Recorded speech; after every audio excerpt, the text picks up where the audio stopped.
সকাল সকাল ভাই ঘুম থেকে উঠতে গেছে গা, উঠতে জানছে আজকে ঈদ। ঈদ দেখাতেই তার গেছে বন্ধু বান্ধবের লোকে দেখা করতো। বন্ধুর লোকে দেখা করতে গিয়ে তার খুব গরম লেগে গেছে গা।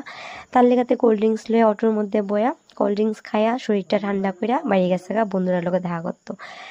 বন্ধুরা লোকে দেখা করতে করতে তে গেছে গা নদীর পাড় গিয়া খুব সুন্দর একটা ভিউ তার নজরে আইছে, যেটা আমরা খুব পছন্দের একটা জায়গা। দেখো খুবই সুন্দর একটা জায়গা। যখন আমি বাড়িতে আসছিলাম আমরা সবসময় বিকালবেলা ওই জায়গাটা সবাই মিলে বইয়া আড্ডা মারতাম, আমরা স্নান করতাম। এই জায়গাটা খুবই সুন্দর। তারপরে তে গেছে গা বাড়ির থেকে রেডি ফেডি হইয়া ঘুরতে স্টেশনে গিয়া স্টেশনের ভিউটা লইলো ক্যাপচার কইরা। তারপরে তারা বন্ধুরা মিলে গেছে গা সবাই গাড়ি দিয়া ঘুরতে। বাড়িতে এসে ঘুরা টুরা আমারে কইতাছে, দিদি আমি ফার্স্ট ভিডিও করতেছি, খুবই লজ্জা লাগতেছে, তুই ভয়েসটা দিয়া দে। ছোটো ভাই একটু তো সাহায্য করনি, যা তার লেগা ভয়েসটা আমি দিলাম, কেউ কিছু মনে করো না। আর আমার বাইটারে সবাই সাপোর্ট করো, এটাই ফার্স্ট ভিডিও আসছিল, সবাই সাপোর্ট করো। দেখো ভালো লাগলে লাইক শেয়ার কমেন্ট করো।